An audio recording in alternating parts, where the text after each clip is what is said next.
This is the Magic Chef fridge, 3.5 cubic feet.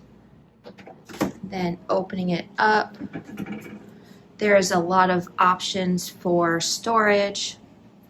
You got a couple different shelves over here. I believe this would be for any soda cans, and then another larger shelf right here. Then here, there are 3 different shelves. It looks like these could come out. And then here is the freezer. I did use the freezer a couple days ago for a meal, and it did stay frozen just fine. Plenty of room, and this is great if you have small space but still need a fridge.